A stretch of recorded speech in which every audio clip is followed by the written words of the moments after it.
അപ്പോൾ എല്ലാവർക്കും ഒരു പുതിയ വീഡിയോയിലേക്ക് സ്വാഗതം. അന്ന് നമ്മൾ നാരങ്ങ നേരത്തെ ഉപ്പിട്ട് വെച്ചില്ലായിരുന്നോ? നേരത്തെ വീഡിയോ ഞാൻ കാണിച്ചിരുന്നേ. അപ്പോൾ അത് വെച്ചിട്ട് നമുക്ക് അച്ചാറുണ്ടാക്കാവേ.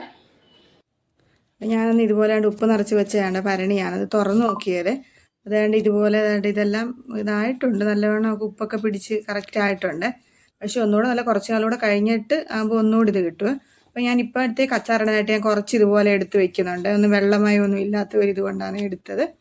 എന്നിട്ട് ബാക്കി ഇതേപോലെ തന്നെ അടച്ച് വെച്ചിട്ടുണ്ട്. അപ്പോൾ ഇതിനി നമുക്ക് പിന്നെ ആവശ്യമുള്ളപ്പോൾ എടുത്താൽ മതി. പിന്നെ ഇടയ്ക്ക് നമ്മൾ ഇതുപോലെ ഒന്ന് കുലുക്കി ഇതുപോലെ വെച്ച് കൊടുക്കുകയാണെങ്കിൽ ആ ഉപ്പൊക്കെ അതിലങ്ങ് പിടിച്ച് അങ്ങ് ഇരിക്കും. ഇതാണ് ബാക്കി അധികം തന്നെ മാറ്റി വെച്ചേക്കുന്നതാണ്. അപ്പോൾ ഇത്രയാണ് ഞാൻ അച്ചാറിടാനായിട്ട് എടുത്തത്. ഇനി നമുക്കൊരു എന്തുവാ പിച്ചാത്തി വെച്ചോ കൈ വെച്ചോ ഇത് 4 കഷ്ണങ്ങളാക്കി നമുക്കിതങ്ങ് എടുക്കാം. വേണ്ടി ഇതേപോലെ എല്ലാം 4 കഷ്ണങ്ങളാക്കി എടുക്കാം നമുക്കിപ്പോൾ അച്ചാറിടാനായിട്ട്.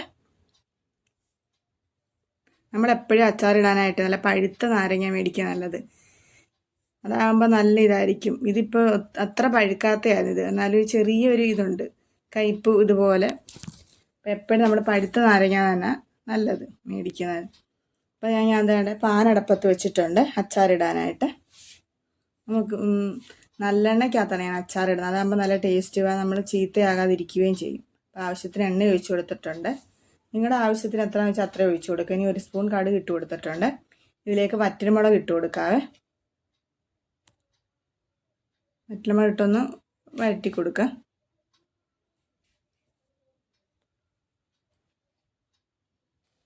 ഇതിലോട്ട് വെളുത്തുള്ളി, ഞാൻ എപ്പോഴും വെളുത്തുള്ളി കുറച്ച് കൂടുതൽ എടുക്കുവേ. വെളുത്തുള്ളിയും ഇട്ട് നല്ലവണ്ണം ഒന്ന് വഴറ്റി കൊടുക്കാവേ. ഇനി ഇതിലേക്ക് കറിവേപ്പിലയും കൂടെ ചേർത്ത് കൊടുക്കാവേ. ഇങ്ങനെ ബ്രൗൺ നിറമാകുന്ന വരെ വഴറ്റി കൊടുക്കാം.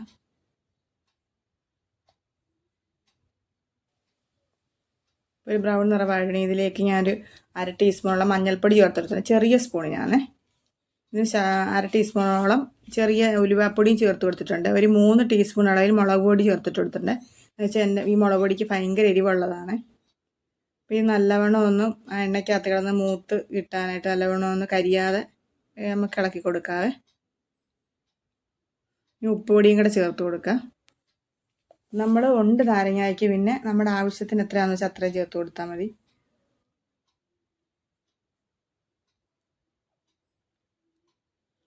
ഇതിലേക്ക് വിനാഗിരി ഒഴിച്ചു കൊടുക്കുക. ഒരു 3 ടീസ്പൂൺ അളവിലാണ് ഒഴിക്കുന്നത്.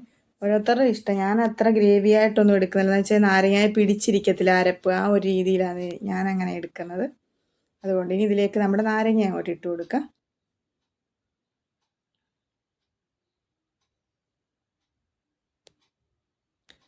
ഇത് നല്ലവണ്ണം ഒന്ന് എല്ലാം കൂടെ ഇളക്കി യോജിപ്പിക്കാം, ഈ അരപ്പെല്ലാം കൂടി ഇതേ പിടിക്കാനായിട്ട്.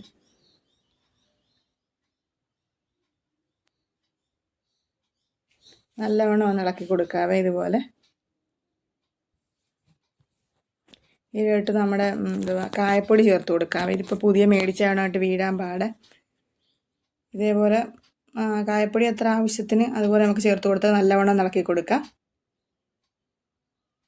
അച്ചാറിട്ടിട്ട് പിറ്റേ ദിവസമൊക്കെ കൂട്ടി ഒന്നുകൂടെ നല്ലതെല്ലാം ഒന്ന് പിടിച്ചിരിക്കും. അന്നേരം കൂട്ടിക്കഴിഞ്ഞാൽ ഒരിത് വരത്തില്ല. നല്ലവണ്ണം ഇളക്കി കൊടുക്കുക. അപ്പം നമ്മുടെ അച്ചാർ ഇവിടെ റെഡി ആയിട്ടുണ്ട്. ഈ അച്ചാറിൻ്റെ റെസിപ്പി എല്ലാവർക്കും ഇഷ്ടപ്പെട്ടു എന്ന് വിചാരിക്കുന്നു. അപ്പോൾ എല്ലാവരും ട്രൈ ചെയ്ത് നോക്കണം. അപ്പോൾ അടുത്തൊരു വീഡിയോ ആയിട്ട് കാണുന്നവരേക്കും. ബൈ.